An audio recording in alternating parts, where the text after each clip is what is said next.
I'm about. Hey, how's it going? I'm Good. Good. How are you? Good. I just want to start off by saying that I had a whole thing I was gonna do where but I couldn't do it. But I was gonna start off the whole thing where I do this, like where I'm like not on the screen, but I go, "Hello, you thought you could escape, but you owe me a fish skeleton, mini skeletons." But I just thought you'd appreciate that because it's like a creepy doll. Let me show you how I like to start Zoom sometimes, and I can't see myself, so I'm gonna get my self view back on so I can. Okay. Oh yeah. My demon baby, Tyler. Yeah, Tyler. Tyler. Tyler. That's so. That is so awesome. I love it. Yeah, you beat me at my own game. God damn it. Oh no. So I gotta hide my self view again because I cannot.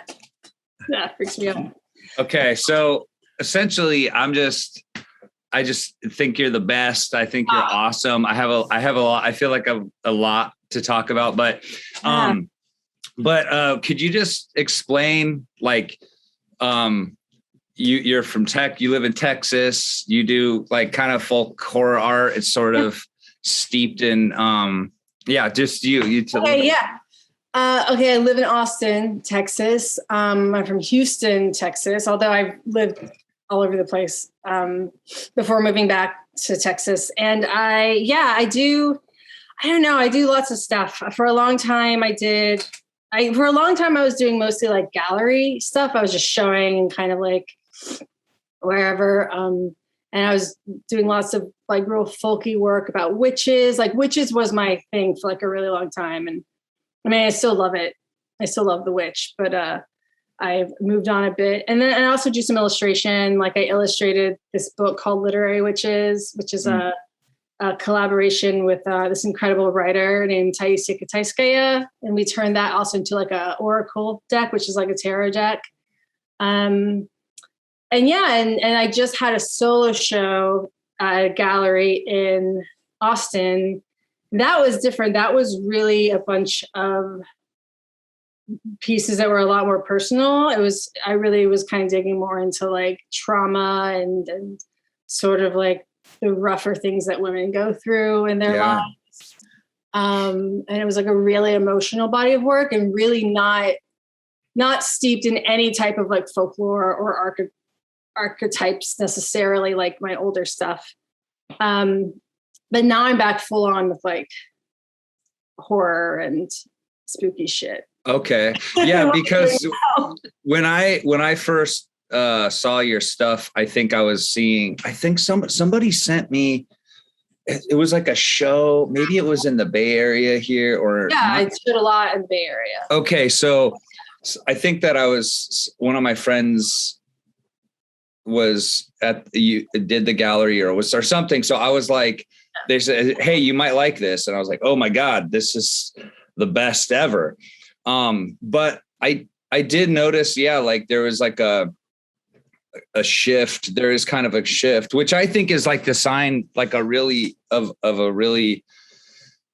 an artist who feels connected to their creativity in a way as surviving this world, making sense of their experiences or excavating and understanding, doing what you need to do to feel the feelings and to get through. And I do notice that I think it's like, as I've kind of, peripherally just sort of observed you and the way in which you're like expressing yourself and through trauma. And I think that there's been this really important shift in acknowledging like trauma and patriarchal impacts that are super negative and really, really fucked, that affect us all. It's like men don't realize that they're totally fucking mutilated by patriarchy too. I realize it. I'm a little mutant. I'm glad you see that. I think about that all the time. Like when I think about the way toxic masculinity, what it's doing to boys, and that's a whole conversation. But Yeah. I appreciate you recognizing that, because that is absolutely true. Well, I have my wife, my partner is like, she got her master's degree in sociology, and a lot of it was like feminization or feminism and globalization. And like, so, yeah, so I'm on the tip, I see it. I see it. And like, I think that people are surprised when they see my art, or if they meet me and they're like, this guy seems like very not on the level. But I spend so much time reflecting on trauma myself, because I think that's the thing, is that everybody's navigating shit that's happened to them. And the best thing that we could possibly do is to give the benefit of the doubt to another person, or like give them space to feel pain or whatever. But anyways, so I noticed that it's like, it went from 3/4 view, bird's eye view, witchy situations that would be in like, I think about it like you watch a movie, and all of a sudden the people are in a spooky town or something. And then like they stumble upon like a old shed, and on the wall in the old shed is one of your drawings. And they're like, oh no, we're not doing good. This is bad. This is very bad. Yes. I was going for that for a long time. That was my entire, for a while. And so before this more personal body of work, my work was mostly, for years, it was about I was really into Appalachian folklore and like witch lore. And I'm completely not from Appalachia, and I've never even been. So I feel like I've been a bit appropriative of that culture, but I just wanted my work to feel like you stumbled into a part of the woods that like you shouldn't have. And and it's weird and dirty and also kind of funny. That's what I was doing for a long time.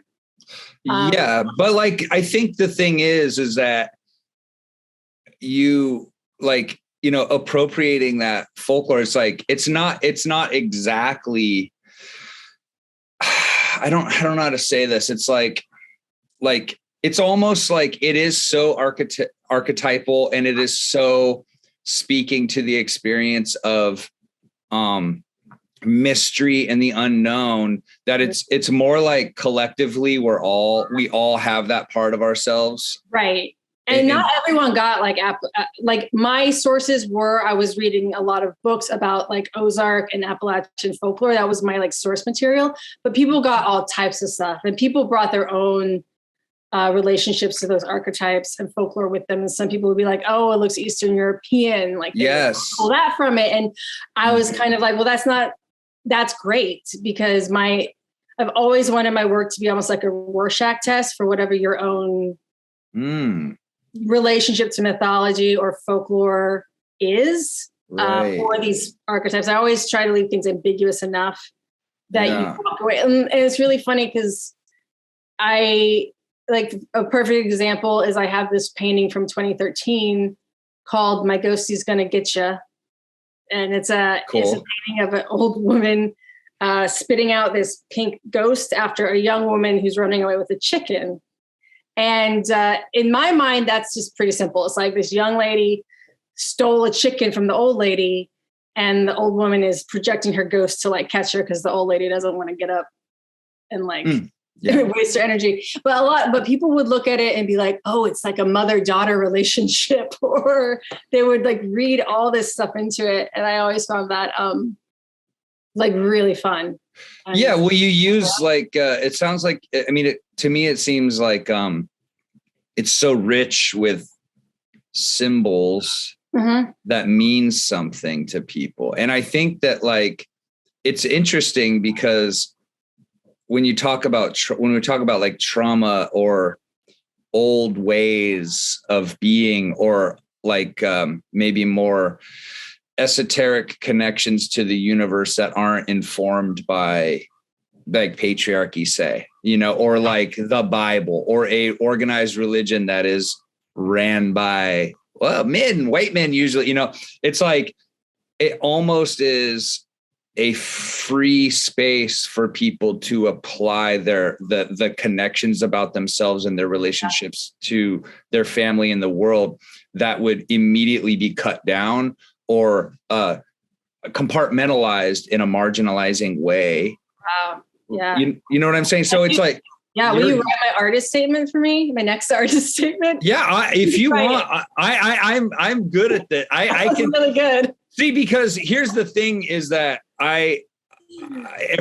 everybody in my life has always accused me of not being spiritual or like not believing in anything.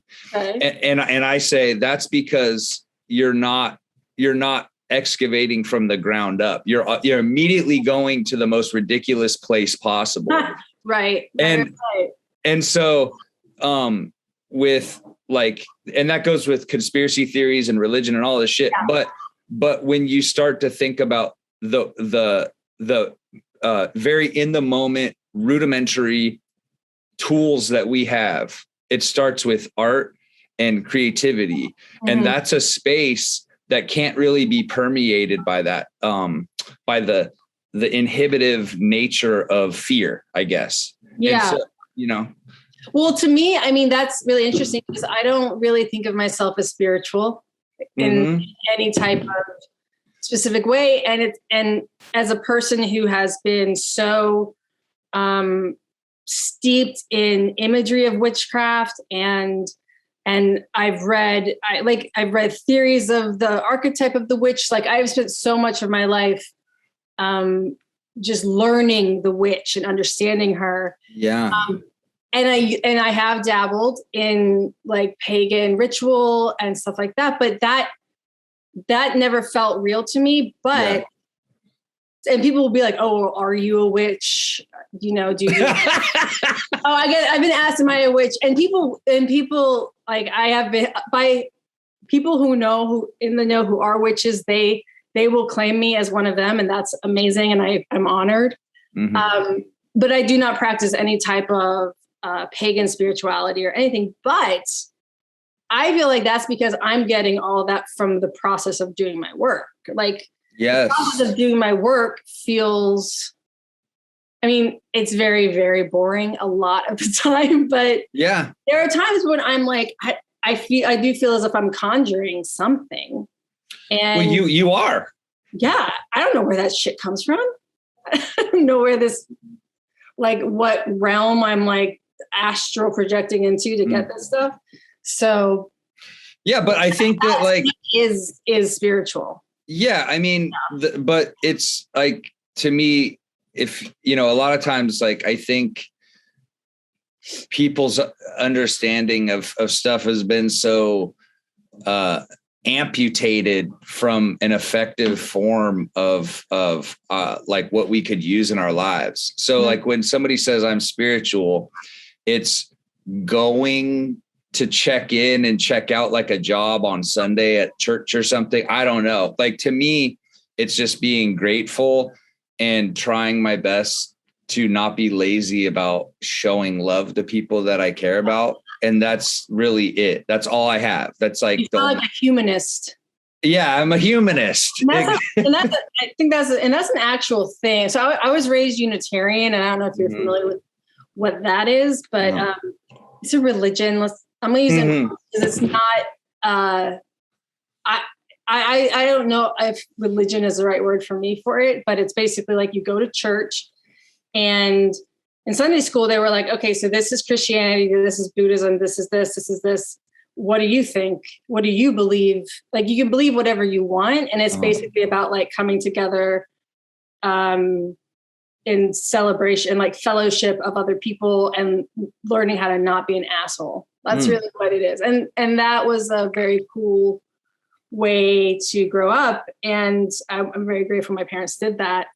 I don't go to church, Unitarian church now, and a lot of people in the Unitarian Universalist faith or religion call themselves humanists. Like that's what they are. They're like, well, my whole spirituality is like, is doing right by other people, being empathetic towards other people, and making the world a better place. I think that's. Yeah, I think it's very interesting because we're constantly projecting onto other people. You know, it's like I even have people in my family that I just make strange art. I don't even think it's evil. I'm not into gore. I'm not into guts. I don't like malevolence. I don't like all this stuff. It's just crazy shit. And in fact, most of my stories are in my comics and stuff are about finding belonging, being an outsider, or anti-war stuff, or like, I don't know, stuff like that. But even my family is like, oh, you need, you know, like you need God, you know, and I'm like, really? Do I though? Because I feel like maybe you're the one. So I don't know. I feel like everybody kind of projects onto other people what they want, but I don't know. I think, but the thing is that like, so with your art, I saw, like this transition into sort of, like a very, very like capturing of moment, because it was very busy, but now it's like capturing a moment of, after something bad happened, or something bad is about to happen, or somebody saw something terrible. And I think that that's like really cool. I don't know. I was thinking about the intentionality of doing that, you know, because it's very personal to you. Somebody else might not know. Right. And it's not as ambiguous, you know? And I think that like in the last 6 years, starting with like the Me Too movement thing, I feel like there's been this sort of like awakening of what it actually means to be like assaulted or sexually assaulted. Cause I was sexually assaulted by one of my friends. Right. I'm so sorry. It's okay. It's okay. The reason I bring this up, I appreciate that. But the reason I bring this up is I didn't make space in my psyche to think that it was like really even that big of a deal. Well, for male victims of sexual assault, I'm not comparing, I'm not saying anything's harder than anything else, but there is less space for you in the conversation. And that upsets me. That upsets me very much, because there needs to be much more awareness of that. Well, okay, but I'm not okay. But here's the thing. I feel hesitant or to bring it up because I'm like, well, I don't need to center it around myself. I'm just, but I appreciate what you're saying. I've processed it and stuff. But what I mean is, that I felt like I never really totally processed it until it was like this sort of cultural zeitgeist of like, hey, you know what's messed up? When people do this to each other. And then I was like, I'm really sad and upset and mad about that and all this stuff. And it was like one of my friends, and I trusted him, and I was in like not a good spot. But so I think that like my appreciation for you taking this sort of vulnerable risk of exposing the part of yourself that experienced this stuff is really powerful. But I also feel like it's kind of like owning it, and you're owning your power. And to me, in a lot of ways, that feels like a very witchy thing to do. You're right. And like, to go back to, I don't think this body of work would have happened without a lot of things. Like, it wouldn't have happened without the amount of therapy I've been through. That's good. That's so good. All the traumas that I was digging into to make this work is stuff I have really processed and done, even like post-traumatic, like PTSD, like specific trauma work on with my therapist. And so that happened forever ago. And also, I think the Me Too movement, like you said, it really changed the game because it made coming out and saying I was sexually assaulted, which I was, in 1999. And other things have happened as well, but that was one of the main events that I have been kind of exploring that last year. It's still terrifying to come out and say it, but the fact that so many more people are coming out and saying it, and not just saying and talking about the spectrum of assault, not just like, oh, I was raped in a dark alley by a man with a knife, which happens and it's horrible, but it's, hold on, my dog's trying to come in. No problem. Come on in. And that wasn't my situation. But so many more people started having the courage to come out and speak about that. So it just opened up the consciousness of what sexual assault is. And I think a lot of people started to realize that the things that had happened to them fell into this category, and the things that they had always been traumatized by, but didn't have language to speak about. Yeah. And because of that, blame themselves because of having this like open space, this safer space to come out and say this thing happened to me and it traumatized me. Without that, when you keep it a secret, it becomes, there's so much more doubt and so many more questions about like how is it my fault? And I was rambling, but no, you're not. Yeah, actually, no. It's not rambling. No, it's okay. And we could do a whole special. Oh man, on this if you want. It's okay because I started getting into therapy. So during the pandemic, I've kind of secretly suffered from like trauma stuff in my life, but like just intense levels of depression.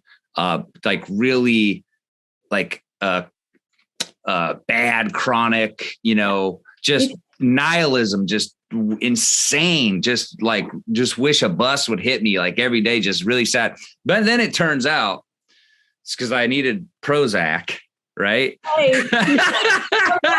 But I also had like I wasn't sleeping at all. And then I had I found out I had this weird like autoimmune disease that's like trying to fuse my bones together. But all this stuff and is all totally related to experiencing trauma at a young age and internalizing all this like weird pain. And then it shows up in your body in a lot of different ways. The body keeps the score, which is a book about trauma. And then I'm also, so I got into this during the pandemic, really, really going deep into like the trauma stuff. I got this really amazing therapist. I have a couple actually. I spend all my money and then, but it's okay. But the thing is that a really good therapist or somebody who is steeped in knowledge of trauma, because it's a very mystical thing to most of the public. They hear it, they go, what is that? Like whatever. Yeah. People don't even realize that they're suffering from stuff that they are. So you kind of have to be told by somebody who's steeped in it. Cause I remember like within, 20 minutes of talking to this incredible therapist woman, she's like, you are not actually thinking clearly. You need Prozac immediately. Like you need something to get you serotonin because your brain is not, you sound like you're the worst. So anyways, but yeah, so that happened. Anyway. So, I guess, but like, we don't have to, totally, dominate. Cause I have so many things that I want to ask you about because I feel like, I could talk about mental health too, because I had like a whole mental health crisis after my daughter was born. And like, I'm team Wellbutrin and Effexor over here. Oh, okay. So I'm happy on an antidepressant train because I have major depressive disorder. Yeah. So, it sucks. Wait, so when you're that's a whole story. Okay. That's a whole thing. All right. But I mean, so okay. Well, let me just like actually ask some questions. Okay, I guess. I'm so bad at interviewing people. Oh, so, no, it's great. It's great. It's just a conversation. Oh yeah, right. Exactly. Okay. I'm happy to talk about like all this stuff. It's mental health. Yeah. All this stuff is really important to me. So I'm happy to speak. Yeah, it is. It's super important. And I think that it's like, as soon as you get into it, you kind of can't not like just have that be like a very giant topic in your life. Yeah. That's like when I can't even hang out with any of my friends. They're like, how are you doing? I'm like, oh, you want to know how I'm doing? Yeah. You want to know what's going on? You really well, and I just want to say, just address what you said about my recent work about how the characters look like they either just witnessed something bad or something bad is about to happen. And that's really, well, it was really hard to write an artist statement because I just wanted to be like, these like bad things are just happening. That's what this is about. Because I have been through a lot of bad things, and as have many people. And I grew up in a family that doesn't talk about it, like many people. And I think I just became so incredibly tired of not talking about just the bad stuff and like talking just about the good stuff and not really acknowledging like the bad, dark, heavy stuff that has happened, that does happen. And not just to me, to my friends, to everybody. And so I was like, I just want to make a body of work where bad shit is happening to women. And like, like that was like the initial impetus. And I was like, and then of course I was able to expand on that and like, you know, make more of a artistic statement about it. But that's what it was. I was like, I just want to talk about the dark stuff, guys. I think it's interesting how, you know, if you want to talk about the dark stuff, everybody's like, oh, I don't, you know, that's a bummer. I don't want to talk about it. And it's like, you know, in the spectrum of experience, there's good and bad. There's everything in between. And if you're only existing in one part of the spectrum because you're too fragile to try to take on and live with the dark stuff, then you're not doing your full spectrum human work. Exactly. You know? Yeah. You're not having the full human experience. And for about 18 months also, I was a volunteer facilitator for bereavement support groups. Okay. So I spent 2 nights a month, and it was for suicide loss as well. So it was like really heavy. And so I spent 2 nights a month with people in some of the darkest places you can be. And it was amazing. It was amazing because it was the freest space where people could share the darkest, hardest things they were going through, and other people would show up and hold space for that. So and people would be like, oh man, how can you do that? That sounds so, and I was like, it was the most life affirming thing I've ever done, because I had the honor to be there with these people in these moments and watch other people meet them in this place and like hold that space. And I was like, when you allow for the darkness to be there and you don't push it away, I believe life becomes so much richer. Honestly. And that's why I love horror and that sounds like it's the opposite of what you said your family life was like. Oh, my parents are like, what? My parents are like, okay.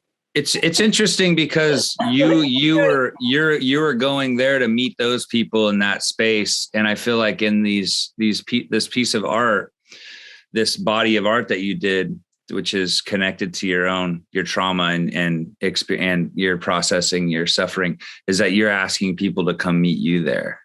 Yeah, basically. Yeah. And I think there are a lot of people who want that space and they want to talk about it. So many people, I mean, a lot of people don't, but a lot of people, when they are given the opportunity to really talk about the heavy stuff they've gone through and the dark things they felt, they feel such a relief. Yeah. Well, I think I've noticed that the more pain that I've acknowledged in myself makes it so much easier for me to understand it in others. Oh, absolutely. Yeah. Well, before I move on to questions I have, my wife's she has a question. Oh, okay, sure. Because she's like, I was like, I'm going to talk to Katy tomorrow. Let's check this out. She's like, I have questions. Okay. She said, in what ways has patriarchy informed folk horror narratives? Oh my God, what a question. I know. And my immediate response to that is I am really not the best person to ask, because I know people who are such experts on that. Okay, that's okay. Here's the other. She says, here's a possible follow-up question. Okay, but that's such an incredible question, and like, yeah. I will do my best to answer it. Okay. And if liberation can be seen as an antidote to patriarchy, some might call it feminism, in what ways can we see those voices or in what ways do we see those voices represented in cross-cultural folk horror stories? She's like, you see this genius shit that I gotta deal with. She sounds fucking amazing, this woman. Yeah, she is. We should do? We'll get you guys together. Yeah, right? We could have a ball. So I think that, okay, horror and feminism, the combination of horror and feminism is like my favorite thing in the world. And okay. I live for it. Okay, good.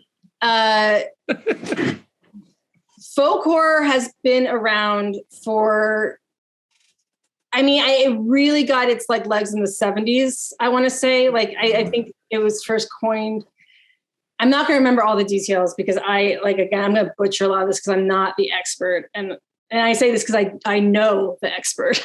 I know the expert. It's okay. Don't worry. We're not here to and so much of it is about like modern man stumbling upon the hidden pagan subcultures that still exist, and then him running afoul of it, right? Like Wicker Man is like the perfect example. And what's interesting about that, though, is that, in film and like folk horror film, until a certain period, it like the matriarchal and feminist parts of like pagan culture were not highlighted as much. So I would say in like the patriarchal effect on folk horror film is that we didn't get to see the female centric goddess worship, like power of women that actually exists in paganism, right?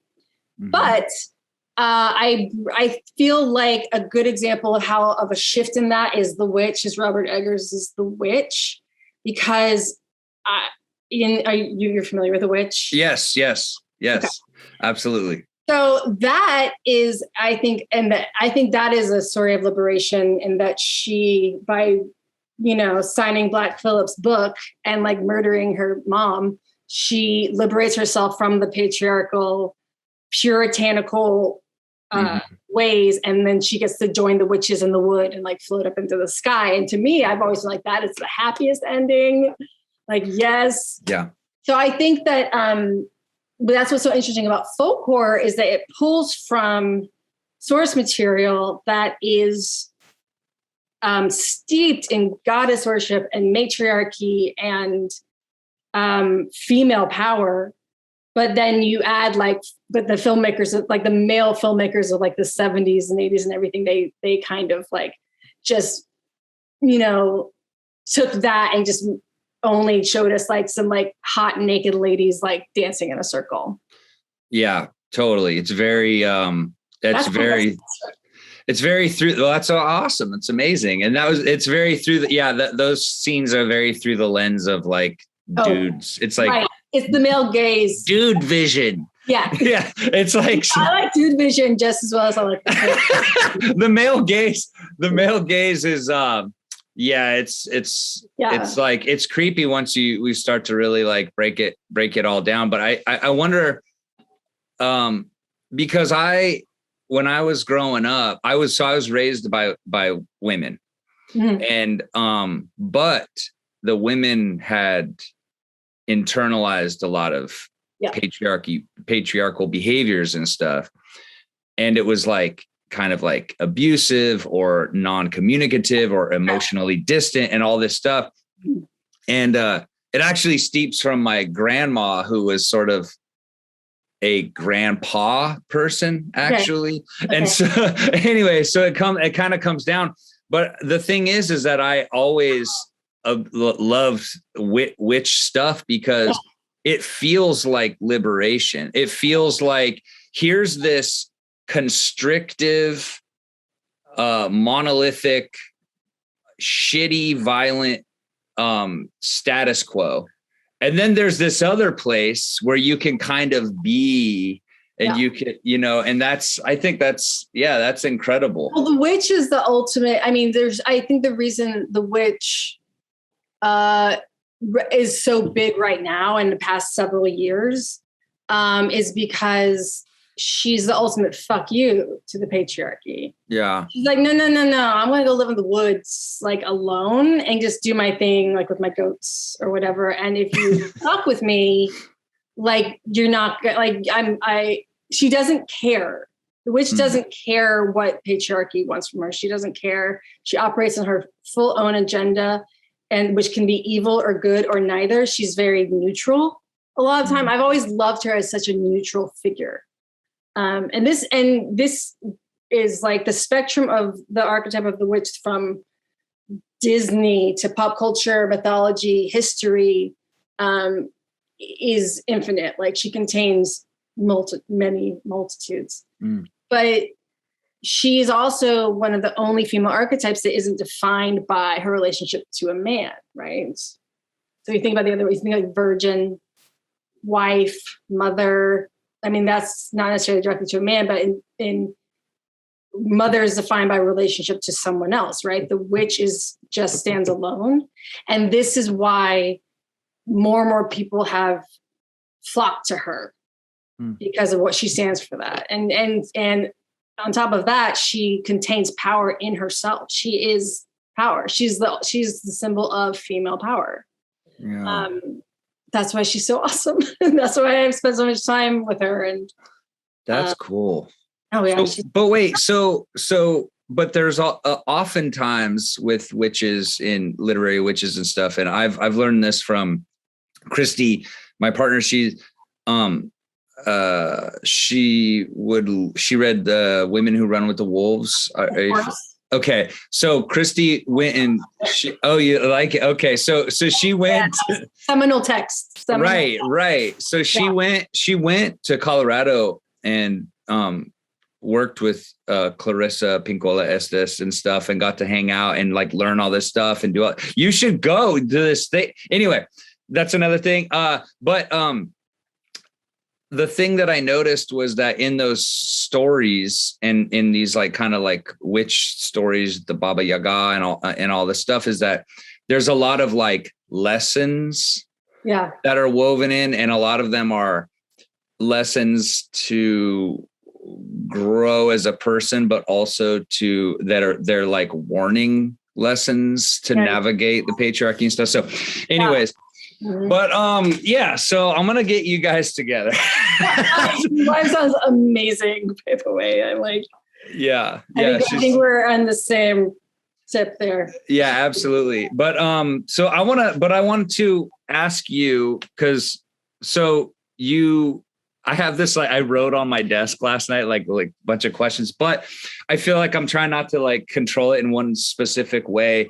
Okay. But you're saying that the folk horror documentary on Shudder that you helped with some art for that? Yeah. So what I did, so Woodlands Dark and Days Dark and Days Bewitched. Yeah.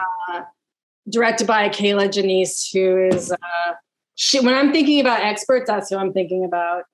She's been she has this incredible book that she wrote, I think maybe 10 years ago, I don't know, called House of Psychotic Women, which is if your wife isn't familiar with this, she might find this interesting. It's analysis of like female neuroses in horror and cult and like exploitation film. Whoa. So this is Kayla. That's like part of her just like incredible like resume as like just like an expert on horror.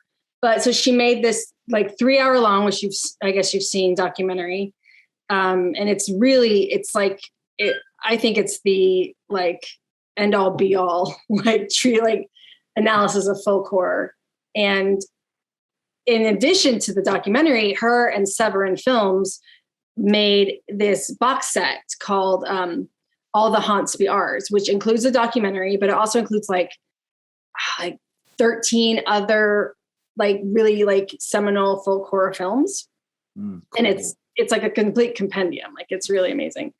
So for the launch of that, when the box set came out, she commissioned me to work with her on this map of, I'll show you. Yeah, show us the map. On this map of folk horror film locations in Europe that was to be sold as part of the like special bundle with the box set. Like they only made like, I don't know how many special 20. Something like that. It was like pretty wild. Oh, that's so cool. Now I have to say, like, so what I did, so I did the cover. Wow.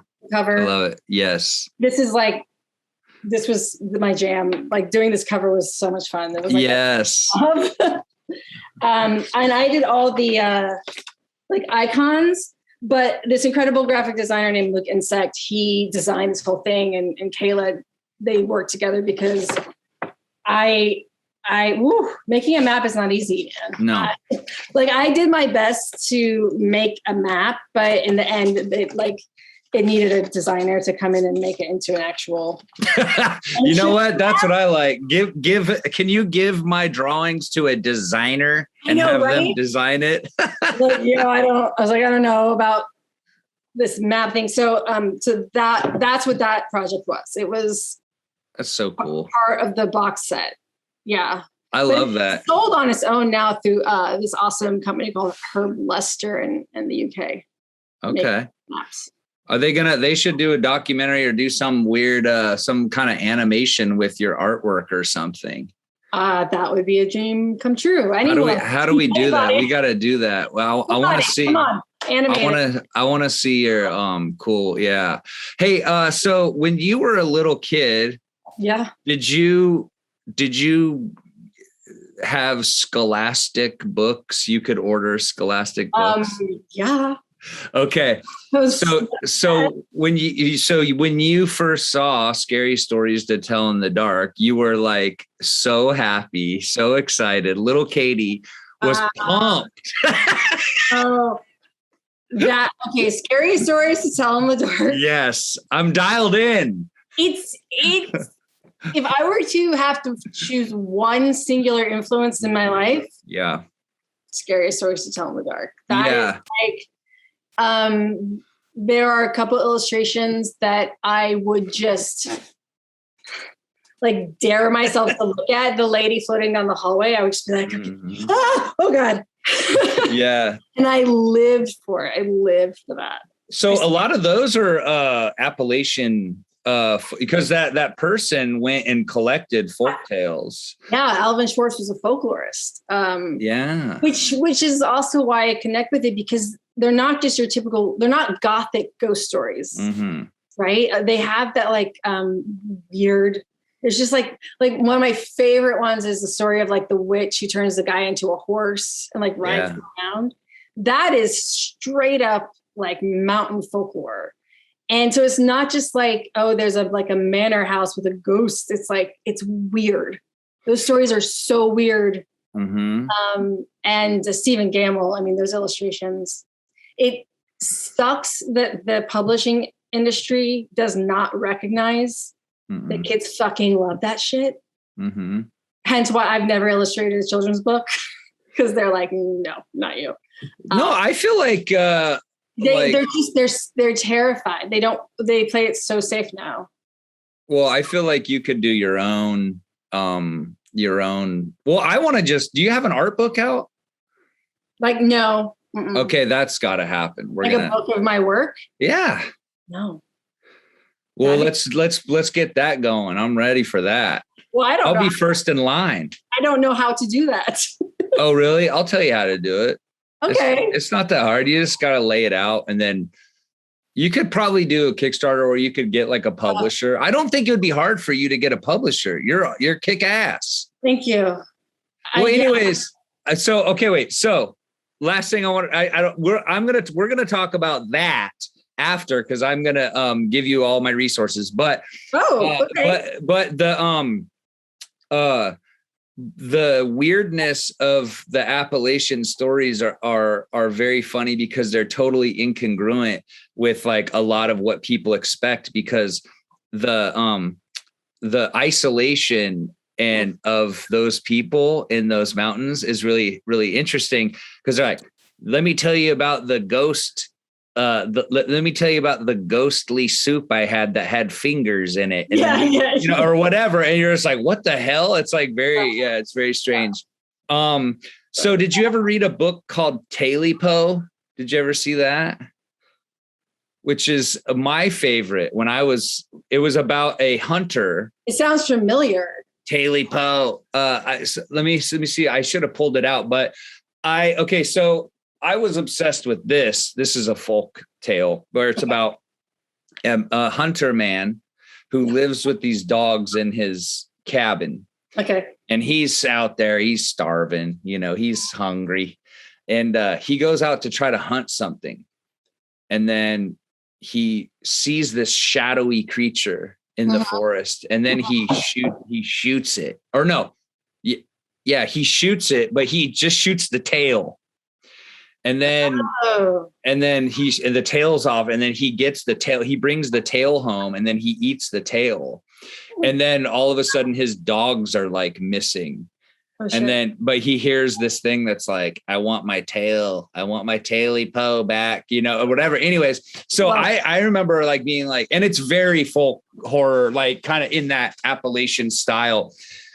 And I remember reading that and being like, damn, dude, this is insane. This guy ate a tail, and then the thing came back, like, because you're like 8, you're 8. So I think that, maybe we're at this place where publishers and stuff are, afraid to publish things, but I feel like you specifically could make the great, like, next storybook thing that affects like the other kids, like those children. Like, that's all it's really funny. I recently said to my husband, I was like, what my dream is? I was like, I want to make the next thing that like fucks up kids. Yeah. I said that. I was like, somehow I want to make that book. I want to make the book that scares the shit out of the kids. Yes. But also makes them want to know more about that dark. Yeah, because it scared me, but like I loved that feeling. Because I also read I was really into Tales from the Crypt comics and horror comics, and I loved that feeling of being disturbed, and still do. I love thinking, this is a young Katy in Houston, Texas, in a very normal, very white world where, but inside it was just, I was like, give me something, like, I just craved like things that were creepy and upsetting, and I loved being scared, and it was missing from your life. Yes, you needed to complete the spectrum. Mm-hmm. That's so cool. What's now? Let me ask you real fast. Do you know who Junji Ito is? I don't think so. Junji Ito, the Japanese horror manga comic person. I don't know manga at all. Like, I'm actually really, I don't know I don't know any of that stuff. Okay, I'm gonna recommend some to you because I think that you'd really like it, especially if you like that stuff. And I'll send you one of my comics, my horror comics. Oh, please do. I mean, I want to tell you that I love your work too. Thank you. It's so gnarly and psychedelic and fun. And thanks. It's very dude energy. I like that stuff though. That's good. I'm like, it's a wizard. Oh, yeah, a wizard with like a sword, like a wizard with a sword. Whatever. That comment. Like that type of like metal D&D shit. Yeah. Yes, it's very much. Well, like I'm more fascinated by a lot of the stuff that you are now. I think as time has gone on, I see the archetypes as like kind of missing parts of myself. But I think that as like witch stuff, like feminist or like feminine communal things. Like I noticed that growing up, even though I was around women all the time, there was no community, which is like really sad to me. There was no real connection, but I feel more safe. Like I don't like, I'll do some witch art, but it's almost like I have too much respect for it to like it's not my experience as like a guy. It's more like I kind of feel like it's, I don't know, wizards to me are very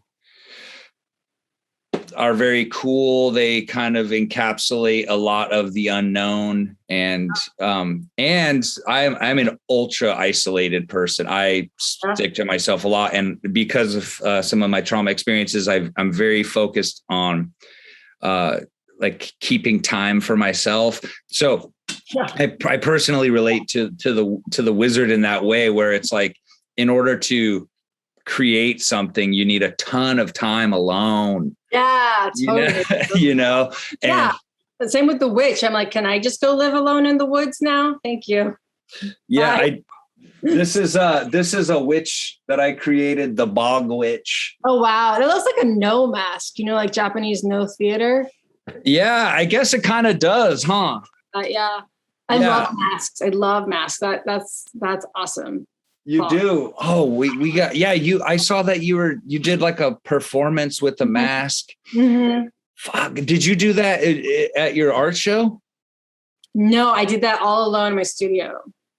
And we played it as a video. Like I made a shitty iPhone video of it just as like something I was trying out, but it kind of clicked and worked, and the owner of the gallery really liked it. So we just made it like a video. Yeah. I think that, okay, this I could talk about this a lot, but so your videos I've been watching are super funny.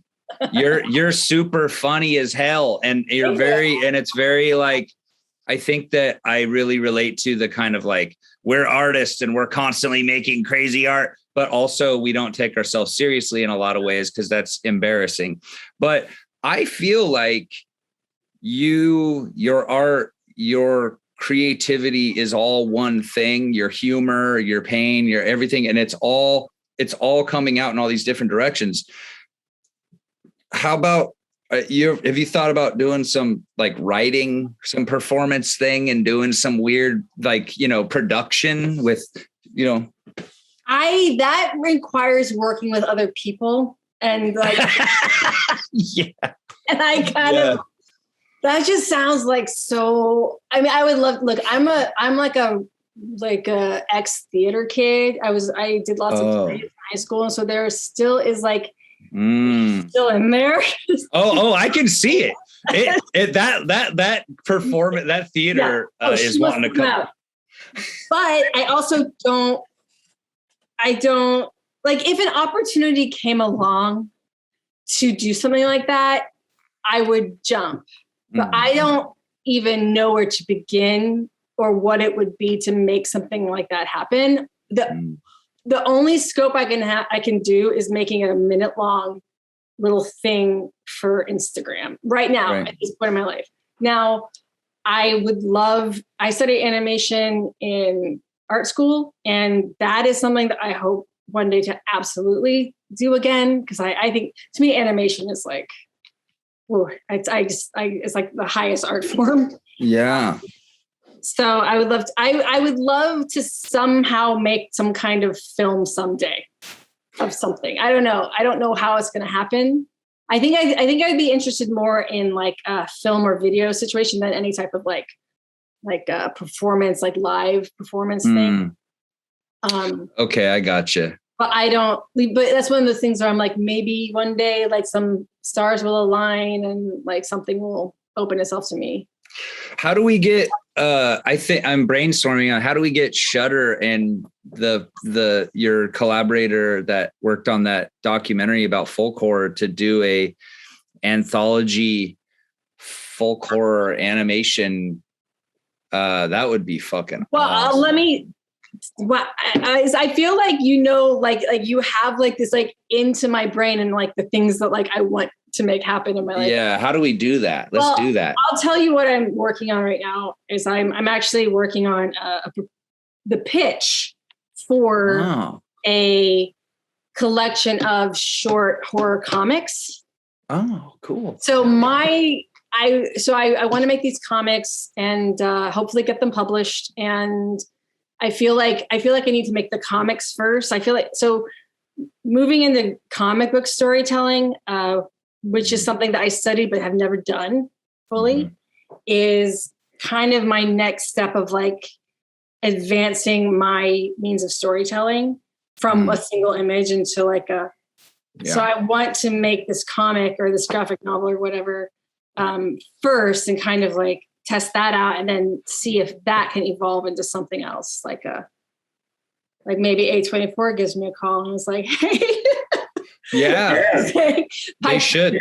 Crazy stuff. But that's kind of like, I love film and I love horror movies. And if there's ever a way for me to weasel my way in to the world of making horror movies, like that would be like a dream.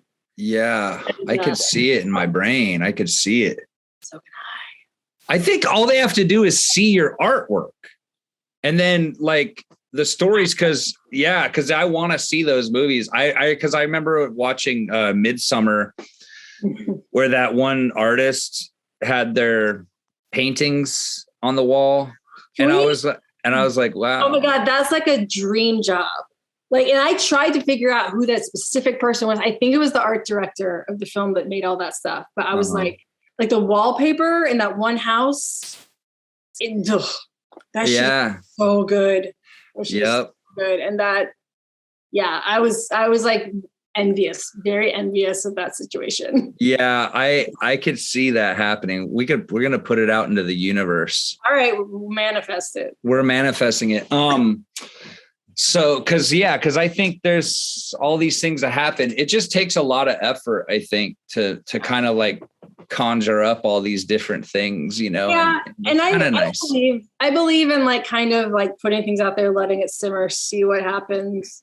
Sort of like seeing where, like right now I just have some projects that I want to do and I'm just focusing on basically creating pitches, like proposals for these projects. And that's all I can manage right now, like as a working mom.